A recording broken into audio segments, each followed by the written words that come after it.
the best theme song was the "What's New Scooby Doo? I'm coming after you, gonna solve that mystery." Dude, that intro song was a banger, bro. You can't tell. It was absolute banger. It's by Simple Plan, and they sing "I'm just a kid, my life is a nightmare." Oh, do they really? Yeah, they sing this. So they're the same. They're the same band. That fucking. I remember when everybody that was like a TikTok trend. Dude. Yeah. And so I was like, why? Because I was wondering. I was like, why is it such a fucking banger? Like, why is it such a good song?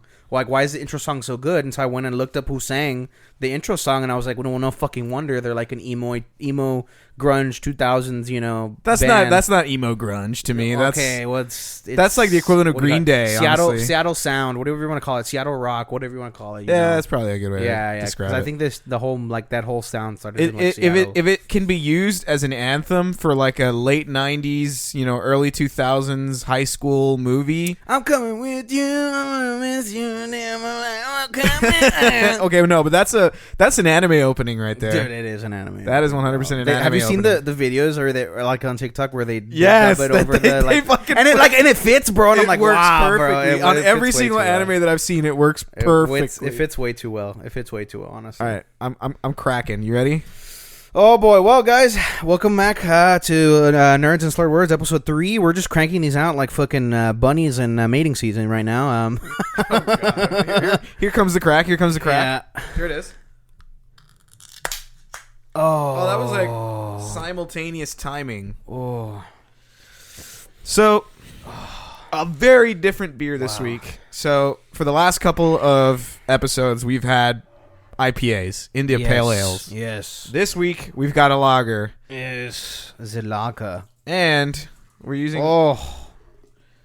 a very specific type of glass because it's Oktoberfest. We are celebrating. Jesus Christ! Look at the head on that shit. Yeah, I'm gonna relax a little bit. So we've got 1 liter cans.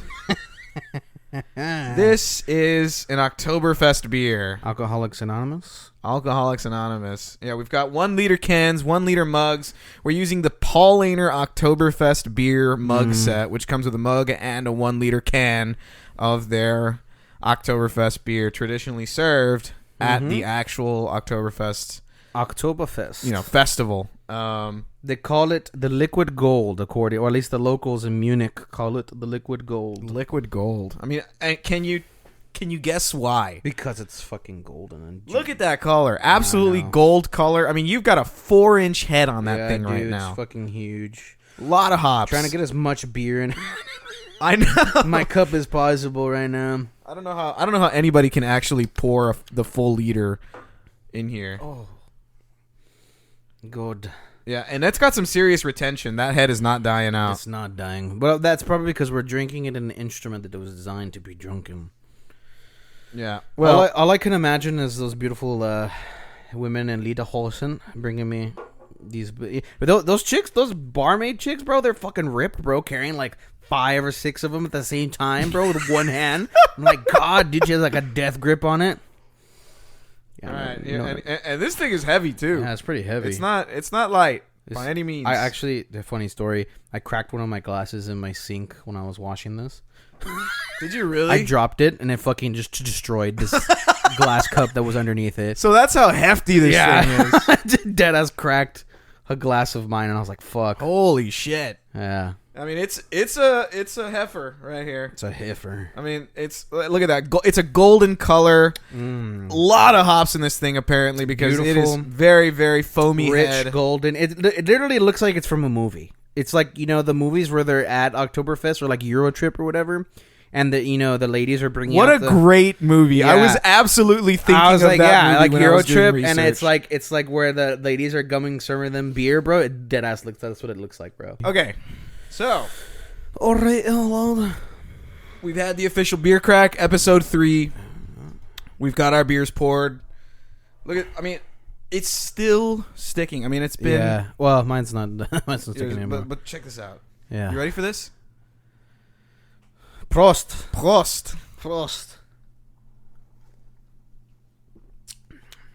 Oh damn, that's a. Oh, you could hear the sippage on that right there. Oh, that is a good beer. Ooh. That's very nice. It's like a little bitter, definitely on the bitter side, like definitely more bitter than I would, I guess. Than I would. I don't know what you would call this beer. Do you know what's like the type of beer it is? So this is a lager. Yeah, that's what I was about to say. So it is a lager, right? Okay, well, Yeah. so just so you know, so Germany is known for lagers. That's Okay. where lagers originated. Is Germany? Well, yeah, it's a lager. Yeah. Lager, yeah. I mean, it's a German word. So this is a lager. It's an Oktoberfest lager, also known as a Dunkel. A dunkel. A Dunkel. Dunkel. Yeah, it's probably one of the more popular beers as far as Oktoberfest goes, because obviously we have a keg here with us. Yeah. Completely different beer. We're going to see if we From get to it. America. I'm going to be honest, I really think we're going to get to that keg, because this beer goes down so easy. Yeah, it really does. It's very enjoyable. Very sweet malt to it. Yeah, and very light. I mean, super easy to take down. Yeah, so I'm like used to like Mexican lagers because we're Mexican, like Dos Equis, Pacifico, Indio, whatever. What is that? What's it called? Or La Azteca or something like that. What is it called? Yeah. Tecate, you know that type of shit. Tecate, Yeah, dude. Tecate is like the Bud Light of The Bud Light of Yeah. like Mexican beers, and they're very bready. They're like non-hoppy. Almost, it's all just I guess malt is what it would be. Well, and malty it's flavored. yeah, but Tecate would be like a Mexican lager because Yeah. So surprisingly enough, Yeah. we drink, or most people drink lagers all the fucking time. Yeah, that was about to say. Budweiser, Busch Light, Coors, all of those are lagers. because they taste like bread. Right, exactly. Super bready taste. But this is, I actually prefer this because it's like you can taste the hops in this. yes. I Well, like- I mean, and I look like at the it. head that Yeah, comes out. yeah, on that. you're right. The You head pour was- a Bud Light into this cup, you're not going to get anything. Not gonna get any head. Yeah.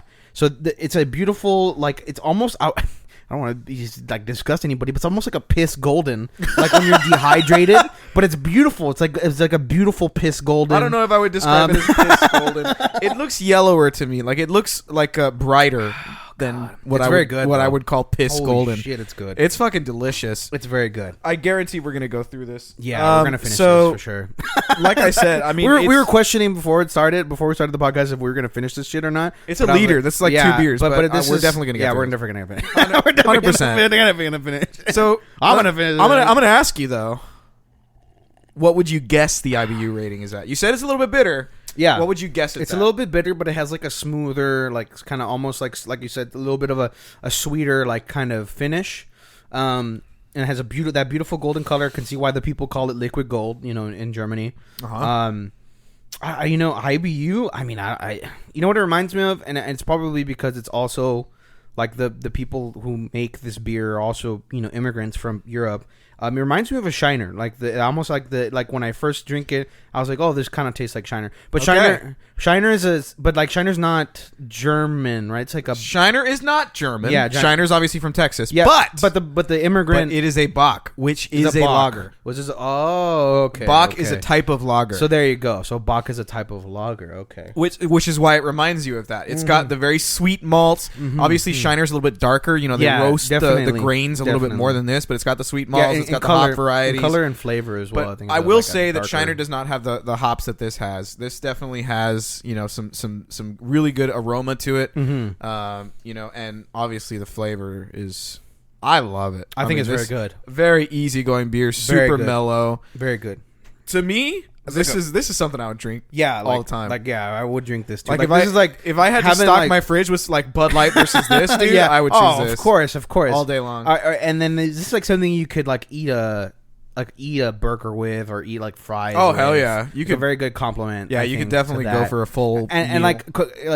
and to me, like IPAs are not necessarily that. I think in comparison to what we've had in contrast, They have Well, their we have- place because I've had like Yeah. burgers and stuff that specifically pair with IPAs. Yeah, but they're specifically paired. I'm just saying that you could eat this with anything. yeah, That's what I'm saying. Like well, and pizza, again, it goes back to the bready fries. flavor of the lager. Yeah, the yeah. malts.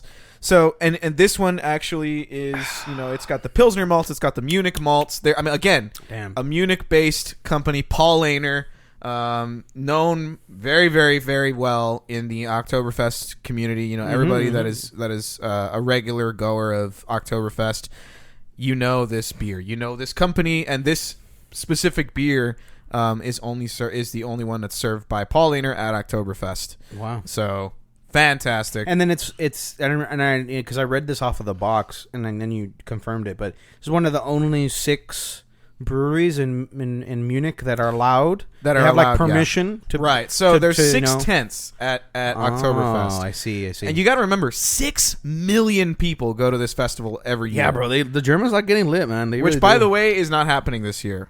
It has not happened last year. It didn't happen this year. Unfortunately, RIP to Oktoberfest. But you know what? We're mid-COVID. It probably wouldn't be a good idea anyways. Yeah. Understandable. Yeah. We got to go. Definitely, bro. Definitely. That's going to be a podcast episode in the future. If we get to like episode 100 or something, it's going to be done from Munich, Germany. I want to meet a German woman named Helga. And she's gonna be carrying like fucking 8 of these mugs. She's gonna be fucking just double fisting, like 16 handling, fucking pawing, fucking raw dogging 16 fucking mugs at the same time. I want you to know I'm already halfway through this beer, bro. Oh, Herr Lopez, here's your beer. Like, yes, Helga. I'm sorry, Herr Lopez. So, Munich, Germany. That is the birthplace of Paulaner, not Pauler. Whoa, bro, you good? The slurred words. So, Oktoberfest beer, a Bavarian specialty. Bavarian. So, Bavaria obviously is the region of Germany. Region. Where like, Munich is at. I think it's kind of like almost like a state. Yeah, I think province. I'm probably wrong on that. Territory, whatever they call it. Yeah, Germans. Yeah. I'm so sorry if I'm getting that wrong, but I did a little bit of research. It is the province of Bavaria. Get it right, American. Idiots. So Paulaner, you gotta hear the history behind this shit, dude. So 1634. Shit. We have monks who brewed a strong ass beer, the Paulaner Salvator. That is what it's known as today. The monks brewed it according to the purity laws of 1516. So Roman Catholics at the time gave them specific laws, bylaws, ingredients that they could use to brew. And the monks followed that. They created their own methods. They brewed their own beers. They did whatever they wanted to, and it came out great. So great that they started, serving a little bit, and people started enjoying a lot to the peasants, to the public, to the peasants of the world, to the common folk, the common folk, and people started enjoying it a lot. You want to know how much they enjoyed it? The breweries in the area got pissed off because they were actually becoming significant competition. Wow. Like the monks coming in, yes, dude, Brother Paul Brewing having a microbrewery in the monastery. Exactly. It's like, yo, bro, have you tried my beer?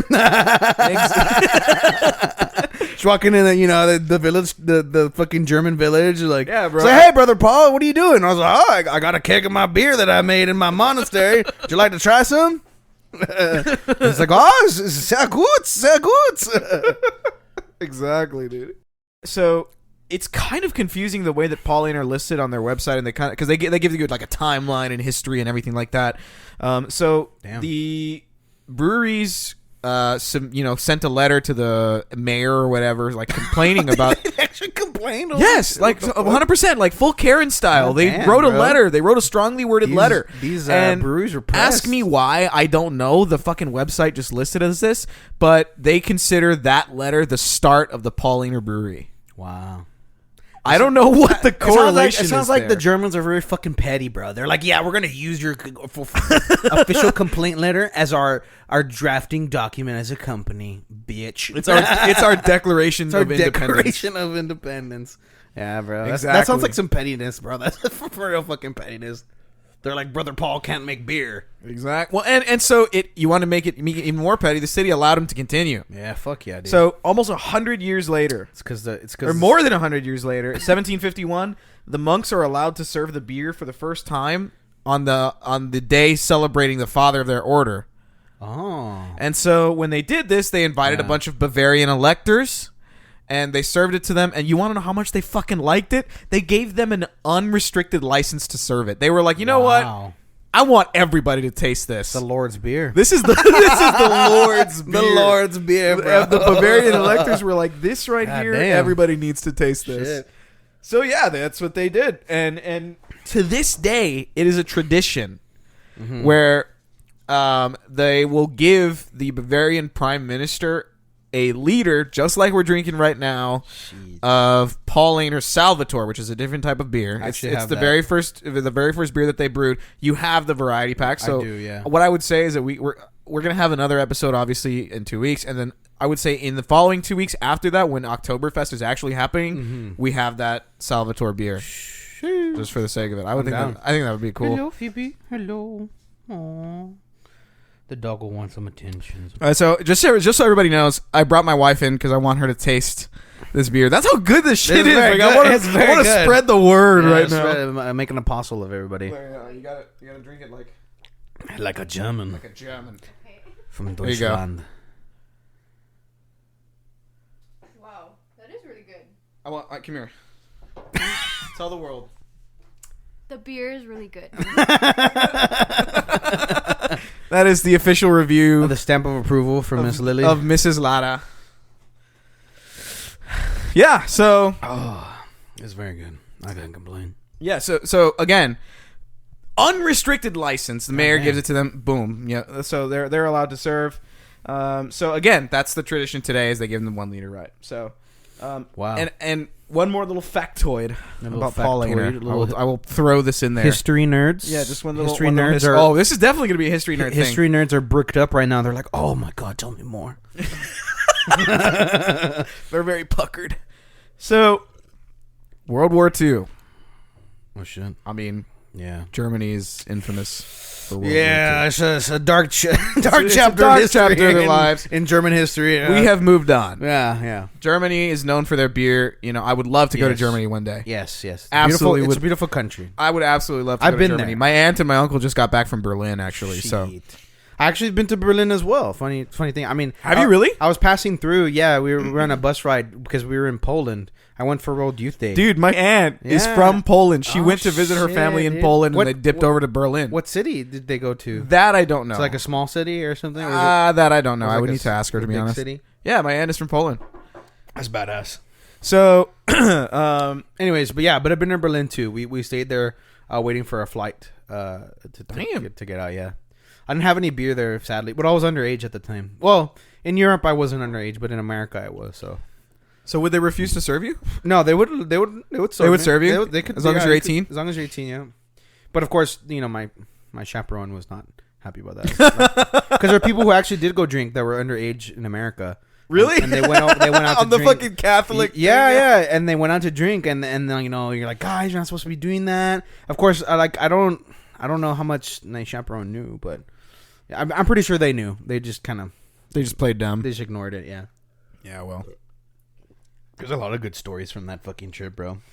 So anyway, before we get off topic, there's gonna be plenty of time for that. But just because I'm gonna forget if I don't, this beer's hitting. Okay, it's amazing. I think it's very good. So Paulaner, World War II. Obviously, Paulaner is in Munich. Mm-hmm. Munich is a very tactically advantageous city in Germany. Oh, really? I didn't know that. I think. I mean, I would imagine it's one of the biggest largest cities. So I mean, it would make sense for them to capture. Is it the capital of Germany? No, Berlin is. Berlin is. I was like, wait a minute. So Munich was raided many times during World War II, like air raided, and Paulaner was incidentally destroyed in 1944. The brewery, the main brewery in Munich. Sad. That's so yeah. I mean, that was one of their setbacks. Is their entire brewery was absolutely destroyed in an air raid in 1944, but was rebuilt by 1950. Wow. Yeah, they completely had to refurbish the entire facility. I mean, everything was absolutely destroyed. So, just a little history factoid. So I asked you this question earlier. You said I asked you what IBU rating you would guess it was at. I didn't. You said it reminded you of Shiner. Yeah. So give me an IBU rating. I don't know, like 30. 30? Yeah. Okay. So we've had St. Arnold 54 IBUs. We've had El Chingon, like which was 72 IBUs. 72, yeah. Paulaner Oktoberfest Bier. Okay. Sitting at 24 IBUs. Shit, okay, so I wasn't far off. I was like you were not far at all. I was 6 off. You were close. Really? Yeah, 24 24? IBUs. Wow.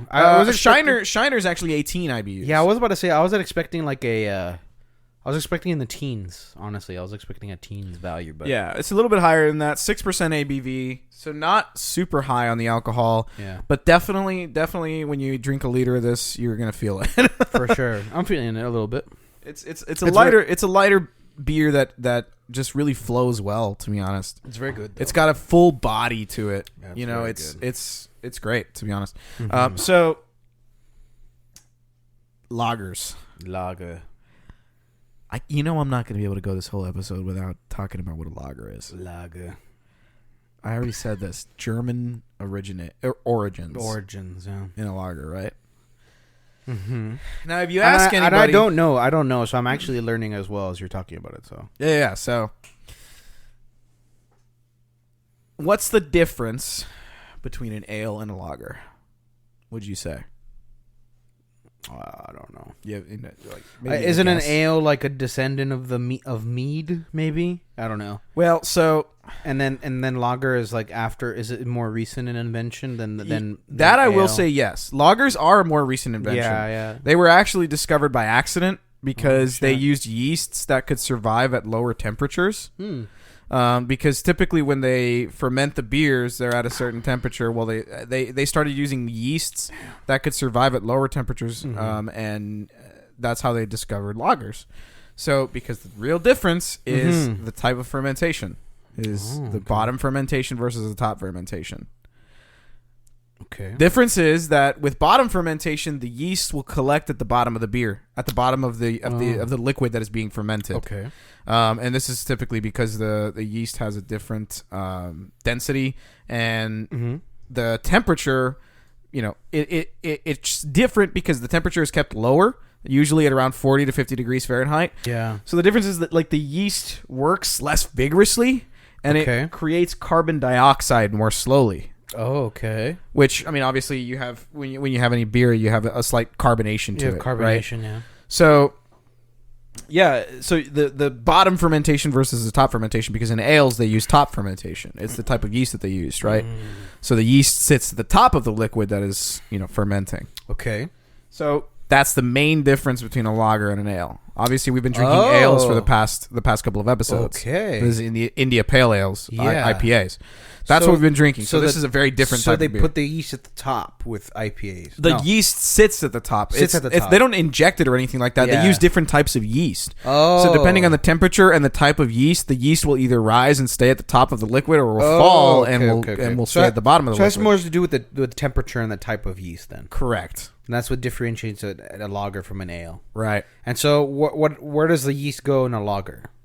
That's my question, I guess. The yeast. I mean, it's put in. I mean, they just pour it into they the. pour it in, and then but where does it it goes at the bottom or Yeah. right So at what the they do top? is they pour it into the wort after the boil, Uh-huh. and then it falls to the bottom of the.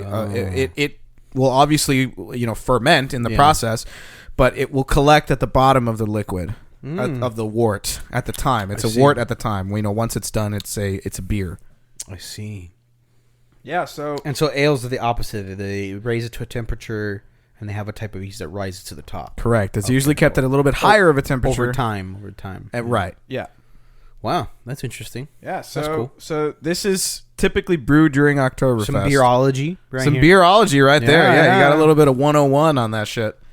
So, yeah, Oktoberfest beer, Fucking A plus. A plus. A And fucking this plus, is, dude. this is, again, like we said, only brewed It's very interesting. during Oktoberfest, God. typically. And Oktoberfest, I didn't know this. There is a law that says that the only beers that can be served at Oktoberfest have to be brewed within the city limits of Munich. Wow. And then served at the tents. And again, there's only 6 tents that are allowed. Paulaner is one of them that they Paulaner. serve. Wow. So yeah, like in this one, for example, the hops are like the Hercules and the I'm gonna butcher the shit out of this. The Hightower Tradition. So those are the types of hops that are used in here. Obviously, super hoppy, like big, retention of the head, Yeah, that was super foamy. It's a big ass head. A very sweet and creamy malt. I mean, you definitely get the with Yeah. especially when you have the head at like full retention. When you got 4 inches of foam on the top of your beer, you're gonna have a lot of cream in there. I'm feeling that. I'm feeling that. Yeah, I can tell. It's so good though. It's fucking it's amazing. It's fantastic. And you got like in this one, so Ah, yeah, he's really good. He's definitely feeling it. Yeah. So we have citrus hops typically.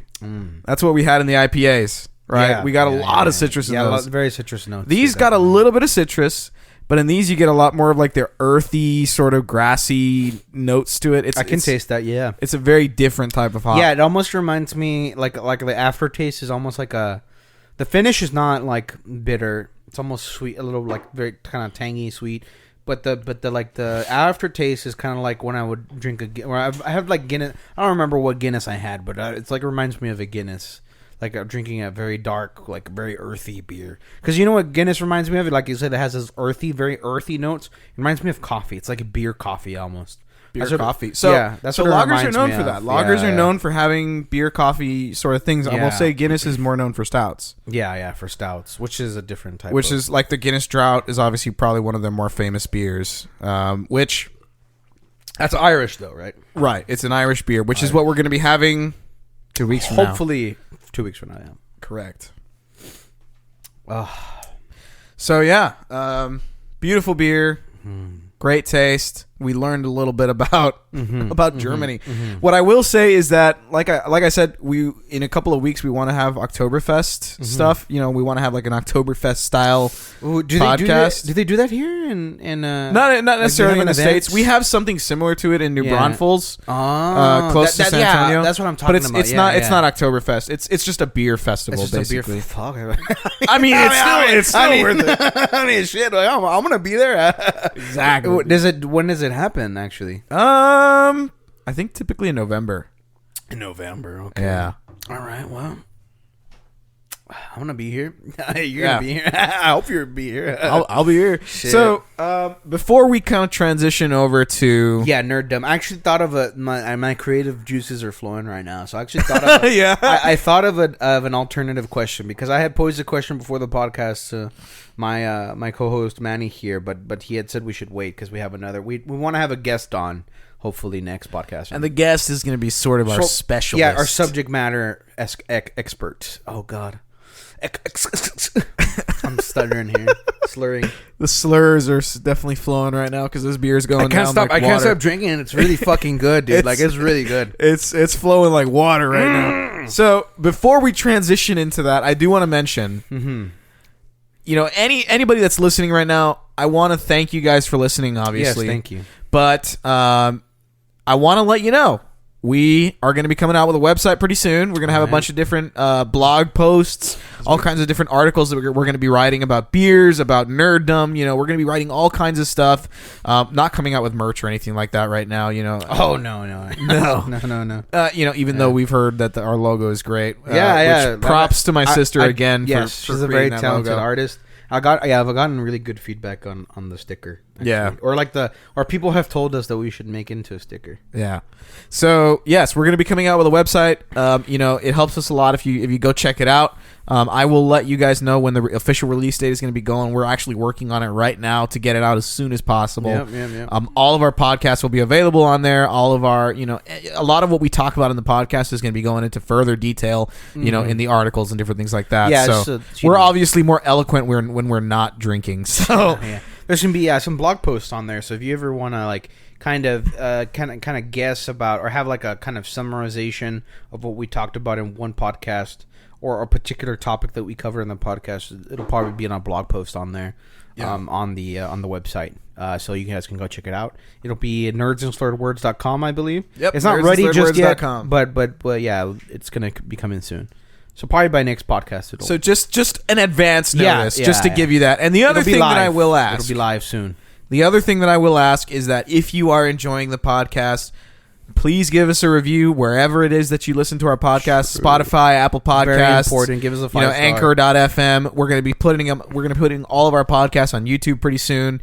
You know, wherever you listen to it, please give it a review, leave it a like, give it some comments, give us some feedback. Any sort of interaction helps us out tons just to know that we're on the right track, you know. Those 5 stars really make a difference to Those 5 make stars. us stand out on the algorithm. That's what it's for, really. It's all about the It's algorithm. all about the algorithm. And we appreciate hearing from any of you guys too. So, again, if you're listening, if you enjoy, please give us a rating. Please. If you don't enjoy, let me know why.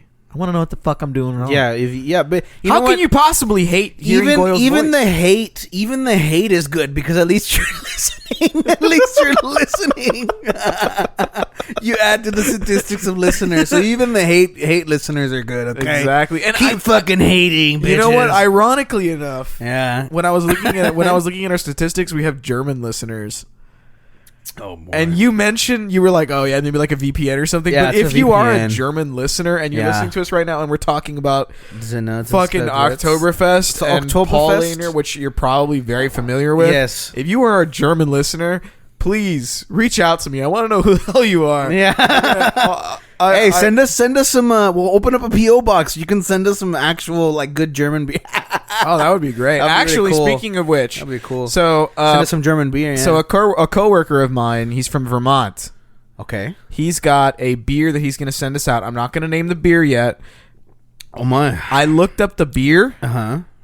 Fucking amazing ratings. Like everybody gives it like 5 stars. 5 out of 5. And it's an IPA, so it'll probably be a couple episodes from now. But Damn. I'm just saying, he said he's gonna send me this beer and I can't get it anywhere. You can't get it in Texas.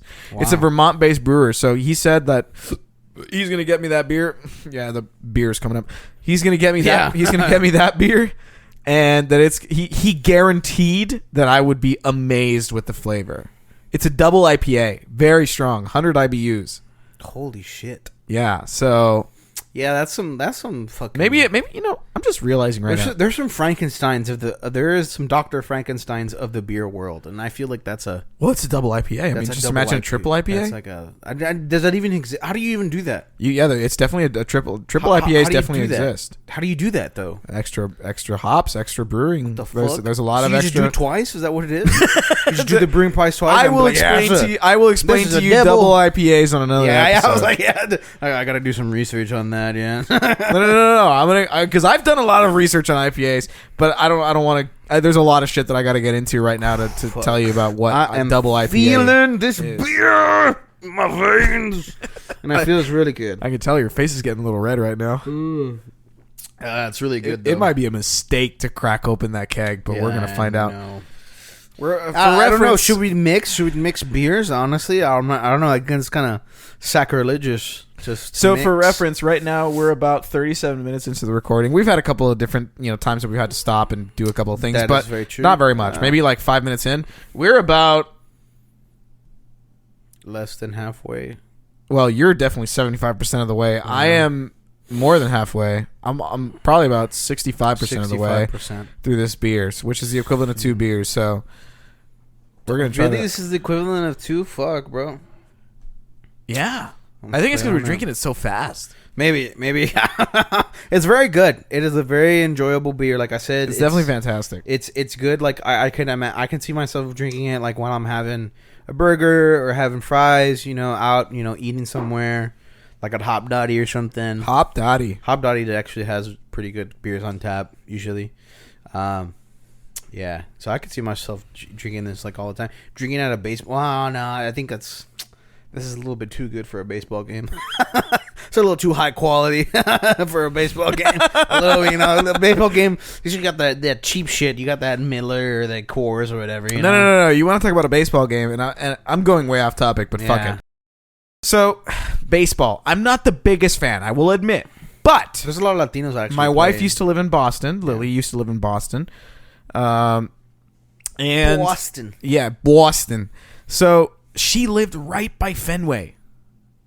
So when we were going, a couple of the times that I visited her, and actually one of the times that I visited her for her graduation, we actually went to a Boston Red Sox game. They were playing against the Houston Astros. I had this fucking fantastic beer. Yeah, you talk. Yeah. It was I a remember. Samuel Adams. Samuel Adams, I which is don't- brewed in Boston, isn't it? It's brewed in Boston, Yeah, exactly. That's And probably why it was fucking good. it was a Samuel Adams fantastic beer. And again, at Fenway you can only buy 2 beers at a time because fucking line takes forever, and it's like $20 for 2 beers. A good old capitalism. Yeah, exactly, dude. Yeah, if they can milk you for whatever They'll milk you for that $10 beer. Exactly. Which Yeah, in actuality probably costs like $4 to make it. Shit, no. I mean, I guarantee it takes like 20 cents. 20 cents. I mean, you think about it. You can buy a 10-pack. You can buy a 6-pack for $10. It's true. That's I mean, they got to make margins. shit. Yeah. Anyways, all right, we're getting off topic. So let's go to your question. We're gonna officially switch over to nerddom from beerdom because guess what? Wait. Question. What was the beer? Like, what was the name of the beer? So it was a Samuel Adams Summer Ale. Summer Ale. And I'm gonna be honest, I got the bottled version, just wasn't the same. It wasn't the same. It wasn't the same as the on tap on draft. No, a From part the of it is keg. also probably just and this is a phenomena that I fully believe in as someone who has researched a lot about beer and studied a lot about beer and done all that. This is a phenomena that I officially believe in is that the atmosphere that you are in actually affects the beer too. Really? I mean, it's psychologically. I don't know if I can scientifically prove it, Yeah. but definitely I would say that the atmosphere you are in affects the quality of the beer. I mean, because maybe it's just that you're not paying attention to the flavor or true. whatever it is. But That's true. But when I was at that game, I mean, my wife and I we had beers, and fuck, they were good, bro. I mean, I downed that shit so fast. I mean, it was like fucking water when I was fucking dehydrated in the desert. I mean, I was absolutely dying of thirst, and this beer was my salvation. It was quencher. nectar of the gods to me. Nectar of the ambrosia. Exactly. Ambrosia. I don't know. I'm gonna have to edit a lot. Why? Why? Mike, did I clip or what? No, because ambrosia. you're clearly feeling the beer. Yeah, well, it's fine. Leave it in. It's entertaining, right? That's the slurred words. The ambrosia. Anyways, so I feel like we should have like those five ladies, the muses from Hercules. Oh yeah. Hey, Hercules is underrated, bro. Hercules needs a live action. Change my mind. Hercules is one of the hops in this beer. There you go. I'm talking about the Disney animated motion picture. but we're also talking about the hops. It needs a live action. It needs a Change live my action, mind. bro. Change my mind, bro. Change my mind. And then they can't like, yeah, they got, but it has to be live action, but it has to be good. It can't be shit. Yeah. Anyways, Yeah, you're gonna that's probably gonna be like our mantra of this show is just the word anyways. Like we absolutely Anyways. go off on a tangent like just on a Transition. completely different topic, and we're just like anyways. the ambrosia. Okay, so let's transition to the nerddom. Ambrosia. We're on beer right now. We're Yes. absolutely downing these beers. Let's go to the nerddom. Okay, so the question I had while I was just sitting here contemplating fermenting yeasts, top yeast and bottom yeast. No, I'm just kidding. Was what is your favorite, fandom? What's your favorite nerddom, so to speak? Your favorite, I guess, realm of fiction. My favorite realm of fiction. And I know you didn't prepare for this because the original question was about The Witcher, but we're gonna try to push The Witcher question to next podcast episode because we have like I said, we had a guest coming. So on. we'll consider that a teaser for anybody for anybody that's paying attention. Yeah. Just think of The Witcher. Witcher. That's gonna be the next episode. Shit. Yeah. My So favorite nerd. So I'm putting you on the spot, but I mean I already know my answer because I think about this often. So All right. Well, let me think about this a little bit. Let's hear your answer. So my answer is probably. It probably will be because it is. I have more books about this in like my book collection than any other like subject. Is Lord of the Rings, definitely. I'm a big I wouldn't say I'm a Lord of the Rings, lore aficionado, but I definitely know a lot. Like more than the average, I think, person probably would. And like I feel like this like Lord of the Rings is very gatekeepy. Like there's a lot of people that like to gatekeep and Lord of the Rings fandom. I'm trying not. What do you mean by that when you say gatekeeping? Like they say, oh, you're not a real fan if you've never read this book or this book, that contains this lore and this lore, etc., etc. Okay. So they'll gatekeep you based on how much, like what you've read and what you haven't read, basically. Okay. Yeah. So they say, oh, if you've never read the Silmarillion, you're not a real fan. Silmarillion is like the history, is J.R.R. Tolkien's / Christopher Tolkien, who's his son, who continued writing and editing after his father had passed on in his stead. Is like the history of the world, basically. So it's the big Bible of lore, essentially. Okay. And explains the stories that kind of are interwoven into the main narrative of the Lord of the Rings, because the Lord of the Rings takes place in a certain period of history in the larger Loder universe. Sure. And so the Silmarillion explains what happens before and a little bit of what happened that's after the series of the Lord of the Rings. Yeah. Mostly what happens before. And so you hear a lot of there's a lot of name drops, especially in the books in Lord of the Rings, of characters. And so those characters are actually like kind of like living and breathing in the Silmarillion. It explains like what they did, how they did it, etc. So, I mean, I guess you could think of it as a large index, or large, not index, but a large appendix, rather. This is basically just a giant appendix of history. So I guess my question, fictional, to you, imaginary history. Thanks. Well, and that's the question. Yeah. So to me, my favorite fandom would be something that I've studied a lot of the lore on, or that I've at the very least contemplated about. To me, what life would be like if I were to be placed into that universe, right? Yeah, I am.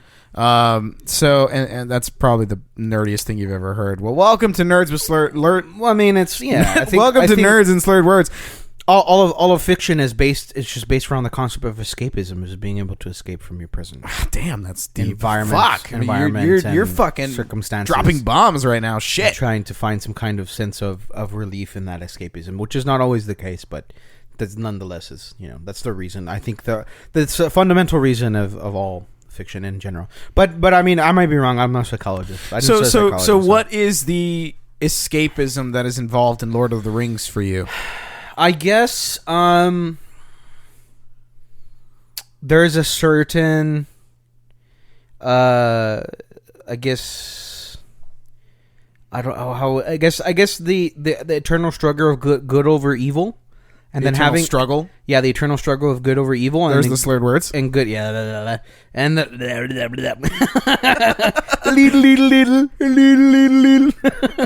pulling a Patrick. I don't even know what the fuck is happening right now. It's a Patrick. Okay, it's a SpongeBob reference. Oh, it's a SpongeBob reference. All right. I'm a goofy goober. I'm a goofy goober. Rock. Okay, sorry. No, but I'm feeling the beer right now. Anyways, so it's eternal struggle of good versus evil. Yeah, it's a good versus evil. Good versus evil. And so I think the main theme is kind of, obviously unrealistic and idealistic, is that good eventually triumphs over evil with a lot of struggle and a lot of loss along the way. And then there's like certain characters that kind of embody like the ideal or the vision of an honorable death. I guess I know that sounds like really morbid, but to die honorably, to die a soldier's death. I guess, but because you don't always have to be a soldier to die honorably. But sure. But to die with honor, to have like this kind of very theatric, spectacular, like death that people will. Do you think weave into dying songs with honor has to be spectacular and theatrical though? I guess not, but this is you're asking me why I like it, and that's okay. why I like it. That's why I like it. Sure. And there's a lot of examples of that in the Lord of the Rings. They just fucking death, and they just fucking die. Like they rush. Like there's a particular character, is probably my favorite character, but it's King Theoden of Rohan, who is the leader. He's the king of the Rohirrim, which are the horse people, the horse riders. They're like the legendary cavalrymen of Middle Earth. That are also descended from these, ancient lineage of men that at one time were very powerful, almost like to the, equivalent of the elves, which if you're a Loder nerd, you know that the elves are kind of like this ethereal, almost angelic, race of creatures. And so like they're descendants of those men. But King Theoden kind of embodies that like vision, that ideal, that spirit of an honorable death. Because, he like goes from being this very like weak-minded, almost this marionette controlled by an evil force, to this like leader of men that everyone respects him, and that he leads. Honestly, he leads like a lot of his countrymen kin to their death, but he dies in an honorable way. He dies fulfilling the ideal of living on. I guess living on in another life, because and you have to go like really deep into the lore. But there's a scene in the movies, especially in the books as well. But the movies is like really what captures, I think, like the vision of what it was like. But there's a vision of where there's another there's a city that's being besieged by this orc army who's evil, and so this whole time, these other men that are the ones that are being besieged, the Gondorians, have been trying to request aid from Rohan, who is their like sister kingdom rather, and since the king Theoden has been controlled by this evil force, this evil wizard, he was unable to like help and assist Gondor in their struggle against the orcs, and so now this is like the final moment. This is like the calamity as the orcs are storming the walls and killing the people of Gondor in their last bastion of civilization, their last great city, which is Minas Tirith, which is this giant beautiful tiered city carved into the side of a mountain. God, you are way more eloquent than I would expect you to be at this point. Yeah, because I'm talking about Lord of the Rings, so I know, so it's all burned into my mind, brother. And so there's a scene in the movie where the Rohirrim appear to save the day, to kind of relieve some of the pressure on the Gondorians who are being besieged at this point, and they're losing pretty badly. They're outnumbered by the orcs. Okay. And so there's like 6,000 or like 7,000 Rohirrim that appear. And so the deeper meaning behind that scene, you've never watched Lord of the Rings, you should watch it, just because it's rather, I think it's the most Grammy awarded, not Grammy, Oscar awarded, goddamn. Oscar award winning. Grammy is music, brother. Yeah. It's the most. So I'm going to be honest with you right now, though. Yeah. I've never seen Lord of the Rings. Fuck you. It is the most highly awarded trilogy of movies ever made. It's won, between all the movies, I think 14 Oscars. 14 Oscars, which is more than any other trilogy of movies ever made. I wouldn't say it's like the high. I don't think one of the movies is like the highest awarded Oscars, but definitely, cinematically, it is considered one of the masterpieces. Especially because the CGI for the time still holds up to this day. If you go and watch the movie, oh, I 100% agree. Well, and because I've only seen small portions, and so my wife constantly, or not constantly, but she definitely tells me. And I'll be honest, and she's not even a nerd. Like I'm 100% nerdier than her. She is, but she's seen Lord of the Rings, she's seen The Hobbit, she's seen all the all of that universe. Yeah. And it's even slog. She likes it. It's a slog. I'll admit it. As a fan, to watch the movies, it's a slog, bro. Like, what do you mean slog? Like, it's like to get through them. You're like, oh my god, like Frodo, get up, and it's like, okay. I don't know what that means. I don't know what that I don't know what that exclamation of emotions that you just gave me. Gotta watch the movies, bro. Anyways, but wait. Hold on. I want an explanation here. Yeah. What the fuck is a slog? Like, is that? Oh, is it bad? Is it good? It's like you have to trudge through the movies. It's like a difficult, arduous journey to get to like the good parts of the movies. Difficult in the sense that it's boring. Or it's long. It's very long. Okay. Each movie is like 2 hours plus. Okay. So to watch, so it's like the equivalent of the first Star Wars movies. Maybe it's because I'm like ADHD. I don't think I am, but I get bored, bro. Like I'm like, oh fuck, like maybe I should go play video games right now. But of course it's the battle scene. Then I'm like, okay, I'm fucking zoned in for this, bro. I'm fucking zoned in for the battle. That's when the action starts. But yeah, when the action's happening, I'm like, oh shit, the fucking Balrog, bro. The drums in the deep. But no, okay. You gotta watch the movie, bro. Gotta watch the movie. Well, and yeah. That's an officially on my nerd list is to watch Lord of the Rings. Anyways, which, by the way, I'm gonna start that. I'm gonna start a nerd list, and I'm gonna start like a suggestion box almost. It's gonna be on the website. I'm officially writing it down in the notes. It's gonna be on the website. It's gonna be a suggestion box. It's gonna be a nerd list. People are gonna be able to add to the nerd list for things that we have to watch, or different things like that. We're gonna get like Pretty Little Liars fandom or some shit. God damn it. We're gonna get some slice of life anime that we have to watch where it's all cutesy and fartsy. I'm not doing that. It's like a reverse harem where it's a girl and she's just like collecting guys. Anyways, but yeah. So going back to like the whole honorable death thing that like I think Lord of the Rings kind of espouses is that ultimately the struggle between the evil force, which is Sauron, aka or Melkor, whoever Melkor is the original Dark Lord, and Sauron is like the new Dark Lord.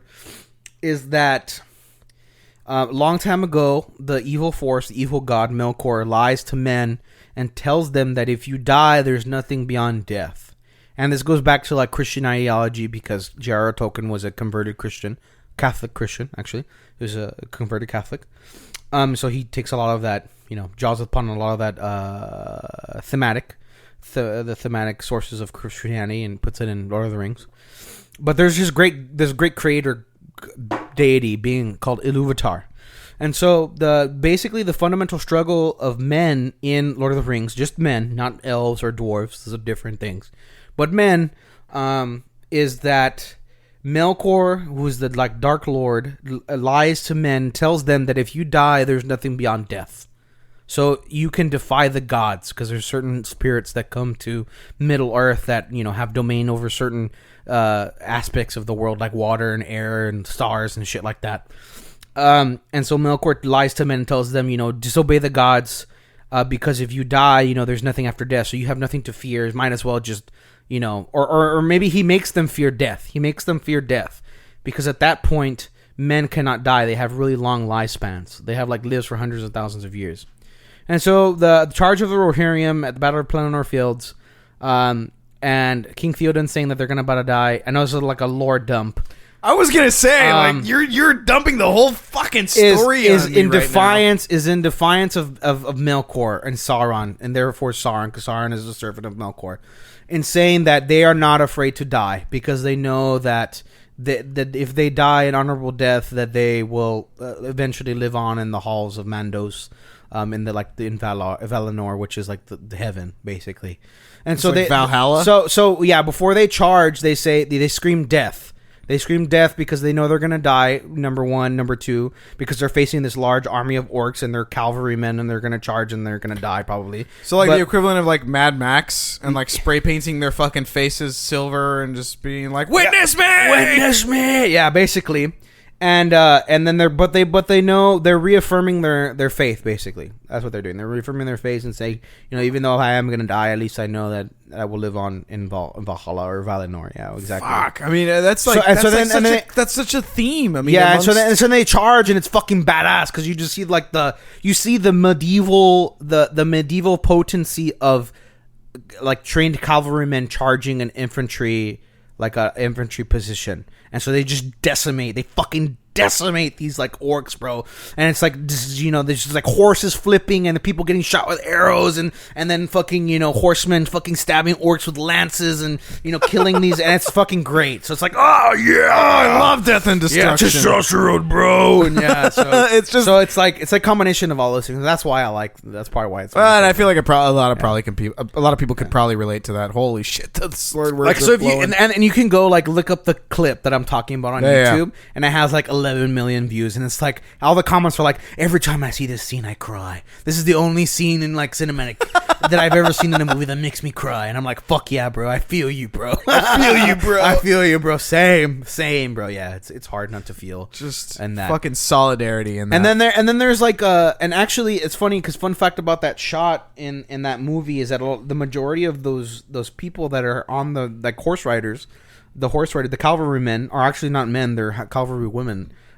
Because they couldn't find enough men that knew how to ride horses, so they hired women to dress up as the warriors, and so a lot of them are women and that are in that scene charging, charging the orcs, whatever, and which makes sense because there's a lot of actually in the lore of Rohan, which is all fictional, of course.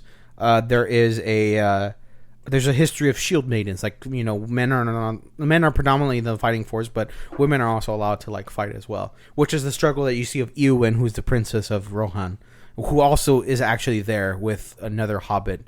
Jesus, and who they wouldn't, and she charges with them. She disguises herself as a man in order to fight in the battle. And then she ends up killing Mulan style. Yeah, she ends up killing probably the most powerful servant of Sauron, which is the Witch King of Angmar. Absolutely Mulan style. And Witch King of Angmar has a prophecy about him that says he says and it's one of his lines in the movie, but also in the books is I can be killed by no man. so obviously. So they brought in a fucking woman. So to do the job. yeah, so she stabs him in the face and she's like, "Well, I'm not a man." Yeah, so it's like she's pretty fucking badass, and that's when she's like, "Well, guess what, bitch?" Yeah, that's why I fell in love with Eowyn. Yeah, but in the books, it's actually because I think Meriden, who's one of the hobbits, he's like slashes the Witch King of Angmar with a blade that's blessed by the old man of Westerness and makes him weak from his enchantment, and then Eowyn just stabs him in the face and finishes him off. So that's like the logical explanation. But I like the movie version better. So if you couldn't fucking guess, this was clearly the favorite nerddom of Goyle. Yeah. He absolutely just lore dumped on us. Yeah, you can like edit that if you want. I'm probably gonna have to. It's a lot of Actually, information. you read the fucking script at one point, I think. It's a lot of information. That was a lot of information. That's probably going to be edited a little bit, but Jesus Christ, did he just dump Lord of the Rings on us? No. I mean, what a universe. Again, I'm going to go back to it. I've never actually seen any of the movies. You should. And it's on the plans. It is. It's on the nerd list. You should watch the first one. Watch the Fellowship. I think the Fellowship is probably like my favorite one. Dude, I think that's the other thing we got to get in here is we got to get like a whiteboard. And it's got to just say nerd list on it. And it's got to be just a list of movies, video games, books that we need to read, anything like that. Just absolute nerddom on that. It's just a whiteboard on there. I'm down. I'm down to open my avenues to new stuff.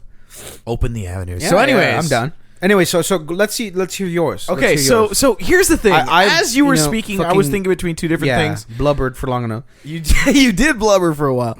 But it's good. It's good. It was good information. I am definitely motivated to watch Lord of the Rings and understand everything the fucking you were talking about. So I'm gonna be honest. Actually, fun story. When I was in right before you began, when I was in college, there was one time where I was working a shift. I worked at my university, and I was on shift with one of my coworkers. You worked at uni? I worked at the uni, prof. I worked at the uni. And we're on. It was a Saturday, so there wasn't like on Saturdays we usually didn't have a lot to do at the uni, and so one of my coworkers knew that I liked Lord of the Rings, and so she suggested we watch it on Netflix. It was on Netflix.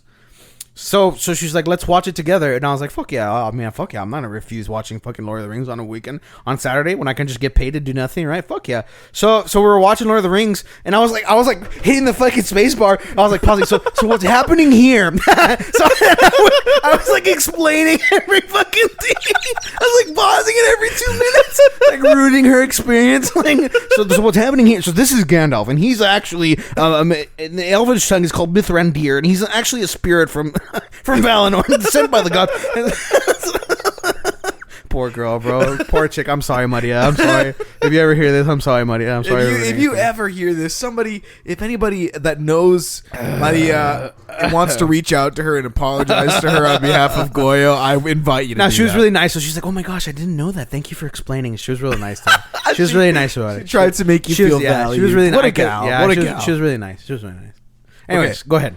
It's going to be a little bit difficult for me to cover mine because mine is not necessarily a universe that is fictional. Okay. So, I mean, I guess I didn't say, it doesn't have to be fictional. It's just a fandom. No, I know. Yeah. And I'm just, and not necessarily a fandom.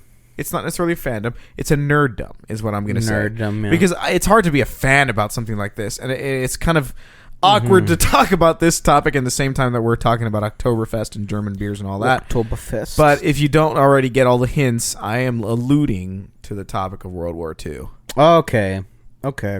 So probably one of my favorite subjects to study about is World War II.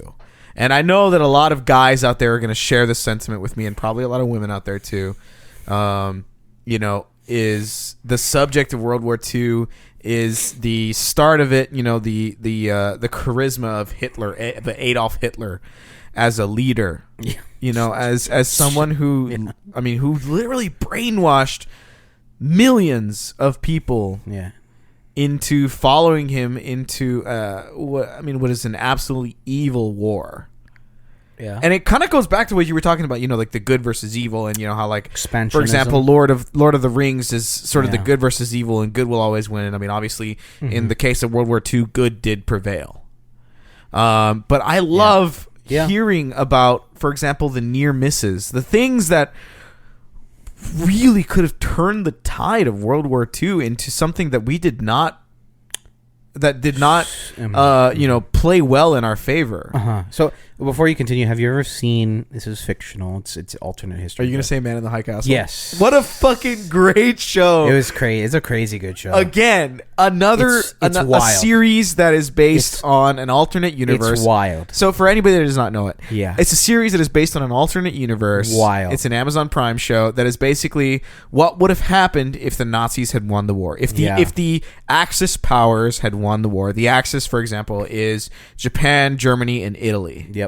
And the Allied powers were pretty much everybody else. It's a world war. It's everybody that was not immediately conquered by Germany and was able to fight back. In most cases, you can pretty much get it down to the U.S., to the English, Britain, the UK, and to Russia. Those are pretty much the primary people. China to a lesser extent. China to a lesser extent, but China was involved. Yes, you could say that they were an allied power. They fought against the Japanese. Yeah. Right. Yeah. Because they the definitely Japanese were because the Japanese were trying to conquer them expand immediately into China. Yeah. Right. Yeah. So yes, Man in the High Castle, great show, perfect example of what would have happened if the Nazis would have won. It's crazy. It's scary. It's scary. It's a really scary. It's terrifying. A scary, envisage of post. Well, and because you immediately, as soon as the show starts, you immediately see the racism involved, the immediate prejudice, even from a non-racial standpoint, just between German whites and American whites. You know what I mean? Like even from a non-racial standpoint, just the prejudice involved. It's a great show. I mean, it's obviously a terrible outcome of the war, but a really good envisionment of what could have happened. And there are there's actually several books that I've read that are about specific strategic points of the war where Hitler just made such terrible decisions. Yes. That absolutely turned the tide of the war. Because if we're being honest, the Wehrmacht, the German war machine, was absolutely the dominant force. The Wehrmacht was the mechanized divisions of the armored divisions, right? Well, it was just the German war machine. The Wehrmacht was just the German war machine in general. I thought it was like the. So it was the armored division. It was the foot soldiers. It was the Panzers. Right, the airborne division. It was everything because their tanks were stronger. Their planes were faster. The Air Force is called the Luftwaffe. Yeah.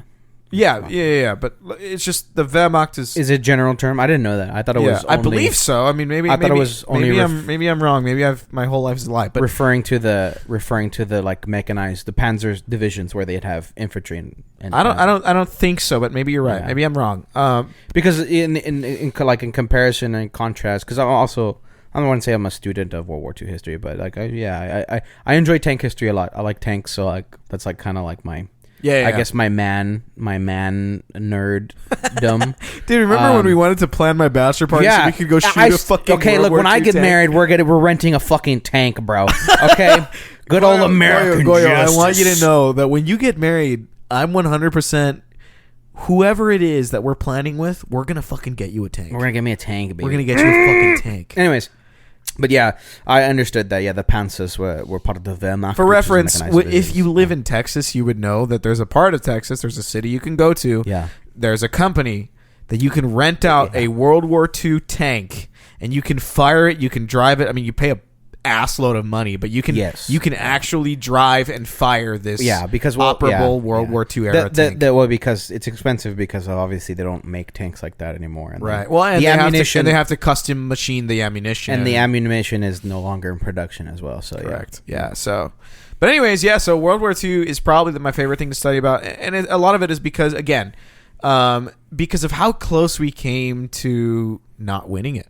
Total because of the not just because of that, it's also because of the motivation behind it. I mean, it's crazy to me to think that there was a race that legitimately considered itself superior to anybody else, and so much so that they were 100% willing to genocide every other anybody that contested. Another subsect of people, right. I mean, they were 100% willing to do that. They blamed for their economic and social problems in their country. Which I mean, it was 100% a million life taking war that multi-million life taking war that was started on the basis of scapegoating and an absolute fear mongering. Yeah, exactly. Yeah. And I mean, a lot of it was also based off of like Hitler's charisma, because a lot of these people didn't believe any of that when before the war started, like in the early 30s, in the early 1930s. The Nazis were a political party at the beginning. Right, they were a political party, and Adolf Hitler championed them. They gained so much prominence that they eventually took over the whole of the government of Germany. And a big part of it was just that he absolutely convinced them that the Jewish were directly responsible for the lack of economic prosperity that Germany was suffering post World War I, or just all the evils of the world in general. Because Germany in both world wars, societal, was just bad. I mean, they were absolutely in the wrong, and I mean, there's no questioning that. Yeah. But so I mean, a big part of it is just for me, what I love to study about is the strategic decisions that not only led to us winning. It's not just what Hitler's mistakes were, but it's also like the absolute heroism that was involved on the American side that pushed us to be able to win the war. I mean, you think about it. If Pearl Harbor hadn't happened, if Japan had never pushed us to the brink of war, what would have happened? If you think about what would have happened if the British were absolutely surrounded at Dunkirk and were not able to get out. Because I don't know if you know this. I mean, I don't know if you've seen the movie Dunkirk, if you've read anything about the story of Dunkirk. I've seen the movie. Yeah. Every single soldier in the English army was surrounded on a beach. And they had no way of getting out. And Winston Churchill obviously came into power as the prime minister, and he was able to devise a plan of escape, and the English were able to escape. They evacuated most of their soldiers, and they were able to continue the war effort from home, from their island, because they were pushed back all the way to the United Kingdom. It was definitely a defeat. Yeah. It was 1,000% Germans a defeat. captured a lot of their... It was a retreat. A lot of their equipment as well. And, I mean, you also have what would have happened if Winston Churchill was not the prime minister. Yeah. Would he have been able to convince Roosevelt that it was imperative that they attack? I mean, holy shit, there are a million different itty-bitty, and not itty-bitty points, but there are a million different points in time that you could look at and say, if this had been the other way, the entire war would have been different. Or the world would have been different. The entire world would be different now. The world living in today would be different now. Yes. I mean, it's such a crazy... the Second World War propelled the United States into its international superpower. Right. Well, and exactly. That, because they also... economically established... and both military. And an economic standpoint and also a military standpoint. Right. It established us as a warmongering, profiteering country. I mean, I don't know. I think that came later, but... Because, I mean, at that point, we were bargaining economic superpower. We were not, at the point because the war created all these opportunities for women and men to work in factories.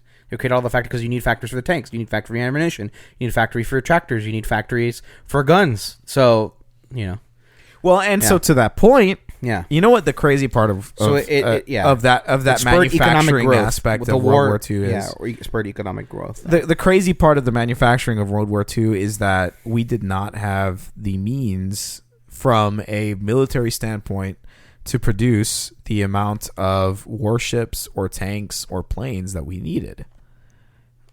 Yeah, we did not. We absolutely did not have the manufacturing power. We never did. Yeah. We never did. At no point did we have enough dedicated military manufacturing plants to be able to produce the amount of weaponry that we needed. What eventually happened is that civilian companies and companies that produced similar products, like for example, a company that produced cruise ships, converted their products and started fucking producing warships. Warships, yeah. I mean, it's crazy. Like the amount of little details that changed. Ford created tank motors in the war. Yeah. Exactly. They made tank motors. Yeah. Yeah. The amount of little details that changed. Ford, Cadillac, Chrysler. They all used. Yeah. That absolutely drove the outcome of the war. The Jeep is a wartime. The Jeep is a perfect example. Wartime creation. And Originally a And military. Funnily Originally a military vehicle. Now is enough, Lily drives a Jeep. She loves Jeeps. worked into the civilian lifestyle.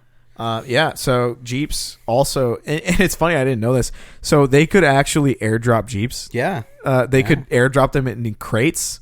Yeah. And they would open up the crate. I mean, it was a little box. It was a little rectangle. and they could open up the crate. They would put the wheels on, slap the fucking windshield on, and boom, you had a Jeep. That's a Jeep. Yeah. It was brilliant the way that they were able to, design them. Yeah. To be fucking... I mean, to the equivalent of like Jeffrey Bezos, they could Amazon Prime that shit to you next day, and you had a fucking military vehicle. Engineering, the engineering breakthroughs. I think the only reason I disagree in terms of production wise, like we're saying we're not. Maybe you're right. Maybe we're not. You never had enough to meet like the full demands of an armed, like a fully warred at war nation. But I guess from what everything I've studied about like tank history and tank battles and stuff like that is that the main advantage that especially in Europe on the European front that the American tank crews had against the Wehrmacht, which is the mechanized, which I understand to be, maybe I'm wrong, but what I understand to be the mechanized units of the Germanic forces is that they had more numbers. It was simply there was more Shermans on the field than there were Panzers, on the field. And so while the Panzers were technologically superior, both in terms of like range finding, armor penetration, better guns, better traverse speeds over open terrain, better armor, armor thickness. Am I being stupid? Is Panzer the translation of tiger? A Panzer is just a general term for a Panzerwagen is tank in German. So a tiger tank is a specific type of Panzer? Is a specific model of Panzer. So Panzerwagen 6 Tiger. That's the official designation of the Tiger tank. Dude, I chose I mean, you didn't know about this subject. I just chose the perfect subject because I forgot about this. You play World of Tanks. I play World of Tanks, so I'm a big tank nerd. But I just like reading about tanks in general because I think they're fucking badass. Tanks are badass. But yeah, it's the Panzerwagen version or Mark 6. Also AK named the Tiger. And there's actually a Panzerwagen version 6 like Mark II, which is called the King Tiger, which is a later war production version of the original Tiger. And actually it's even more supposed to be even more deadly than the regular Tiger, but if there's like some production issues, but that's like really like big, like whatever history nerd. But yeah, but that was the main advantage that the Americans had over the Germans is that they had more Shermans, and so they were able to outmaneuver, and that the Sherman was faster than a lot of the German tanks. Well, and in general, I mean, World War II was the turning point of a lot of we had production war power. Style technology. Yeah, we had production power. Definitely. Sure, yeah. But in general, World War II was the start of a lot of technology that we did not have in previous wars. I mean, for example, fully automatic machine guns, handheld fully automatic machine guns. Should I be specific? Because in World War II we did have them, but they were crank fed. Like they were a different style. World War One. I'm sorry, World War One. I mean, there were different style of weapons that could not be handheld. They had to be mounted on vehicles. The Lewis gun is the first like Western iteration of the machine gun. Right, and in World War II we changed that. We were able to make handheld automatic machine guns that were able to obviously do a lot more damage, a lot quicker. The bar and even the Germans were able to create innovations like that. Yeah, obviously the weaponry that they used was a turn of the tide sort of style of weaponry that all of a sudden World War II was so much more lethal than any other war because I mean the rules of engagement changed. The German military were not afraid to use what we would consider nowadays as a war crime, in terms of weaponry. Those crimes were defined those crimes that were defined at the Geneva Convention which is after the end. Right. Exactly. But like in other words, again, to what we consider, I mean, absolutely inhumane. Yeah. You know what I mean? Blitzkrieg. Yeah, and Blitzkrieg, which was a tactic. Yes, the Blitzkrieg. For anybody who doesn't know, the Blitzkrieg, whatever how you pronounce lightning war, lightning attacks, something like that. Well, and it's a style of mass bombardment. It's a style of war, basically, If you understand football, a blitz is obviously where you go all out on the quarterback. You put all of your defenders in a position that they can absolutely bombard the offensive line and go for the quarterback. So in German warfare, a blitzkrieg that's exactly what they do. Is they send everything at you. They bombard you. They hit you with tanks. They hit you with foot soldiers. I mean, they do everything so fast because they are so efficient and they have the numbers that they can just overwhelm whoever is in front of them. World War II was just so, different than previous wars. It was unorthodox, the methods that they used on the German side and on the American side. The German side and the Axis versus the Allied, I should say. World War II is such an interesting period of history. But I remember there was a documentary I was watching about tank crews. Specifically, and it was actually a behind the scenes about. Have you seen the movie Fury? Yes, which is about a tank crew that serves in a modified M4 E2 E8 Sherman, which is a later war production version of the Sherman, which has better armor, better gun, armament. Which, by the way, if anybody here has not seen Fury, it's a great movie. Even if you don't like World War II, it's just a fantastic cool movie. Yeah. What a fantastic! It's definitely movie. It's got Brad Pitt. It's definitely a guy movie. It has Shia LaBeouf, Brad Pitt. It's definitely a guy movie, but if you like Brad Pitt and you're not a guy, then you're probably still gonna watch it. Brad Pitt is Brad Pitt. So. Yeah, he's Big Daddy. He's his call sign in that movie. He's the commander of a tank, and they call him War Daddy. That's his War Daddy. War Daddy is his dude. I want to be called War Daddy. I just want to be called Daddy, please. I'm submissive and breedable. No, cut that out. That's absolutely going in. No, that's absolutely going in. Ladies, just so you know, Goyo is submissive and breedable. I'm a little pog champ. No, shut the fuck up. I'm gonna shut the fuck up right now. But it was a documentary behind the tanks that were used in the movie Fury. And I remember they're interviewing actual World War II veterans that served in tanks, the Shermans, during the Second World War. And one of the veterans says that, there was a difference between like infantry groups or mechanized groups of the German army and the SS groups. The what were they called? The SS, yeah. I don't know if they have a name or not, or just the SS. But the SS were like the shock commandos. You're talking about like the Hitler Youth? Not the Hitler Youth, no, the SS. The SS were like the most experienced units in the German army. Well, but that's what they were called, just the SS. Yeah, the SS. Okay, then maybe I'm just confusing something. And so the difference between those guys and the SS is that the SS were fanatics. That not only were they battle tested and that they were veterans of other battles, so they're experienced soldiers, but also that they were fanatics that truly believed in the vision that Hitler had outlined in this superior Aryan race where Germanic white males were or white people were just superior to every other race on Earth. And so that when they would knock out a tank or defeat a mechanized unit that had tanks and infantrymen, that they would not spare the SS people because the SS were like the most hardened of all the German. So that's highlighted in Fury. When they would wave the white flag, he said that we wouldn't go in and relieve them because he's like, there was one time where they waved the white flag, the guy had a machine gun strapped to his back. So what happened is that our boys went up to go, accept them as prisoners of war, and the guy fell down and his buddy behind him got the machine gun off his back and killed our guys. And so after that, we stopped taking them. So whenever they would wave the white flag, we'd call for artillery and bombard the position. Oh, shit. And then we'd go take prisoners. Jesus Christ. Yeah. Well, and I mean, again, that is highlighted in Fury. Like in the movie, they hate SS. The SS. And I mean, because those are the crazy guys. Those are the guys that really believe in Hitler. Those are the absolute fanatics. The fanatics, yeah. I mean, in the movie, if you've never seen the movie, I'm not gonna try. I'm gonna try not to spoil it for too much for you. But they really do highlight the hatred that American GIs felt for SS soldiers whenever they came across them. I mean, there was absolutely no such thing as an SS POW, a prisoner of war. There was no such thing. Yeah, I killed those. Because they would immediately kill them.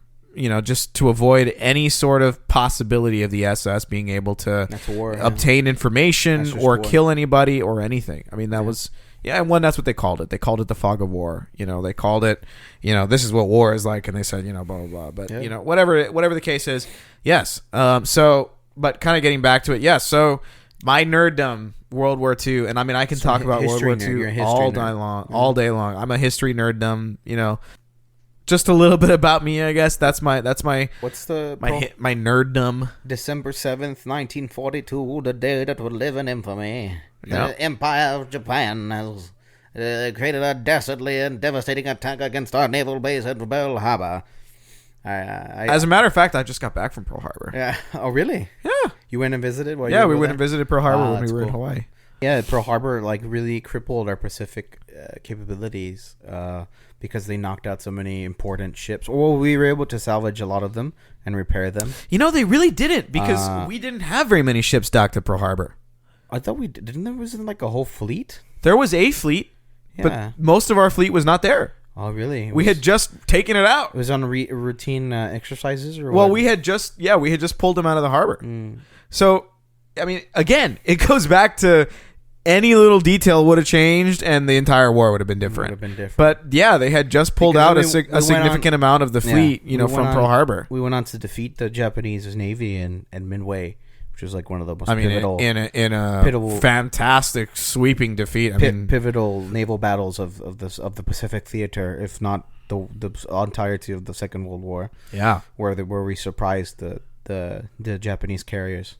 Almost by accident. Yeah, like you're saying, it's one of those things where it's just oh shit, there's a Japanese carrier over there. Let me report it. And they're like, oh shit, there's a Japanese carrier. Let's bomb the shit. Let's fucking murder them. Let's fucking murder them. Yeah. So and again, have you seen Midway? I've seen Midway. Great. Yeah, great I need to rewatch it again. It's a good movie.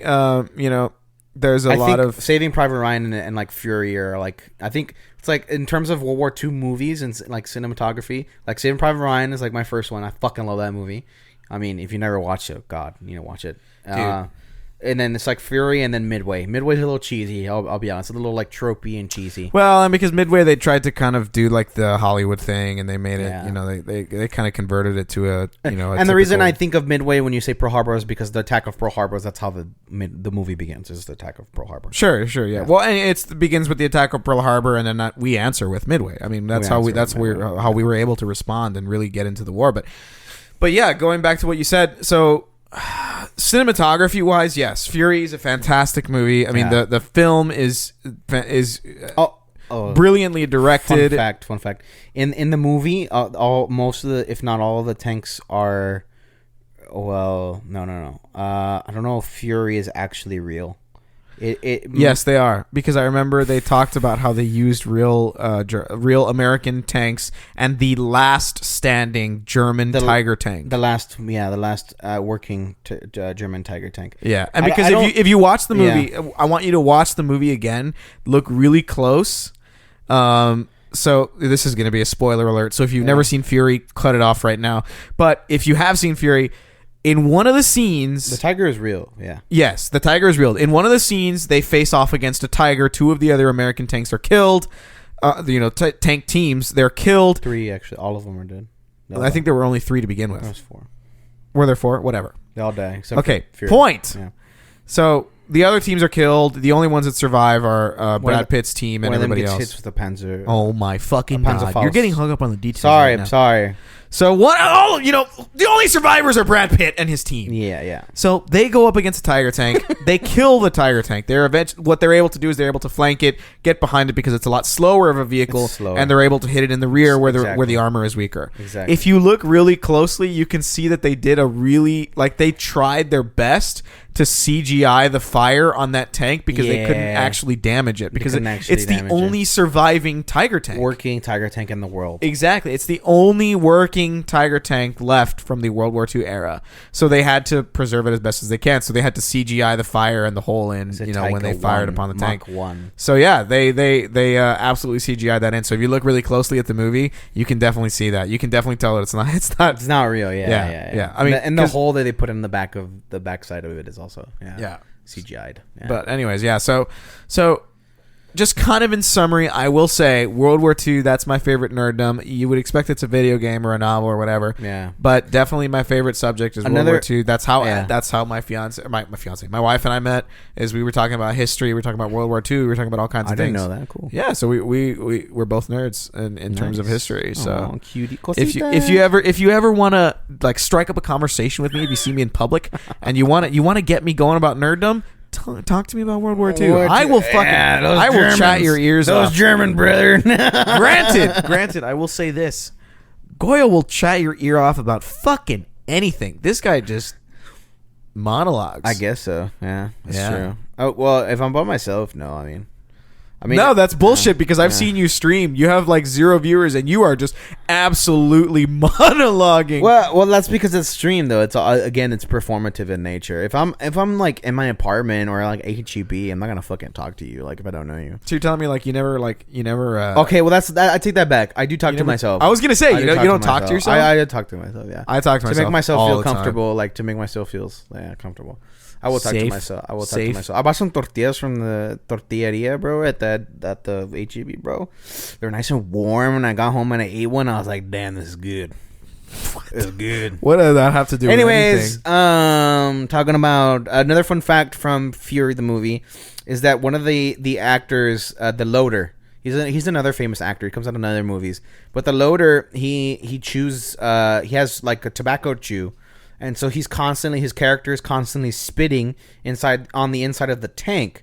And so when they were filming, I think that, like you said, they actually used, in some shots, not every shot, because a lot of the shots, they recreated the inside of the tank. And you talking about John Bernthal? I think John Bernthal. I think his name is. He's the loader. He's Shane in The Walking Dead. Oh, or the Punisher. Show me the picture. Yeah, the Punisher. That's how I know him. Yeah, he's the Punisher. Okay, yeah. So it's that guy and the Punisher. Shane Darthal? John Bernthal. So John Bernthal, his character spits because he has chew, and so he's always constantly spitting. And so Shia LaBeouf. Oh, so Shane dies. Oh, so that's Shane. So Shia LaBeouf and Brad Pitt were mad at. Spoiler alert. I guess. I have never watched The Walking Dead, so get mad at him because like on the process of filming the movie because they think it's very disrespectful. Because he's literally spitting like inside the inside of a tank that a lot of like American servicemen served in. So they thought it was very disrespectful that he was doing that. But ultimately the director said no because that's authentic. Because that's what the the American crews would do. If he was a loader and he had chew, he would spit inside the tank. I mean, there was no, that's authentic. It's authentic. It gives a sense of authenticity, which of course Brad Pitt and Shia LaBeouf kind of like were like, okay, well, we still think it's like disrespectful to do that because people probably died inside this tank, which is probably true. Because what they would do is that they would clean them out and then repair them and then send them back out if they were still serviceable. Yeah. So yeah, yeah. The worst part is that right now I'm just thinking of a million things I want to talk about in reference to that, but I'm gonna cut myself off right there, and then we're gonna call it right there. We're past our time. Oof. So, but. Yes. Anyways, in summation, have to cut obviously the nerddom. Yeah. So today we've been drinking again the Oktoberfest beer from Paul Ehner, probably imported from Germany.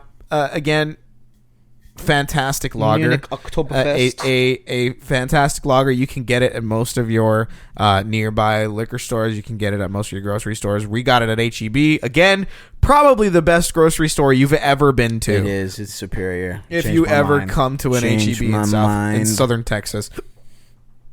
But yeah, Paul Ehner, Oktoberfest beer.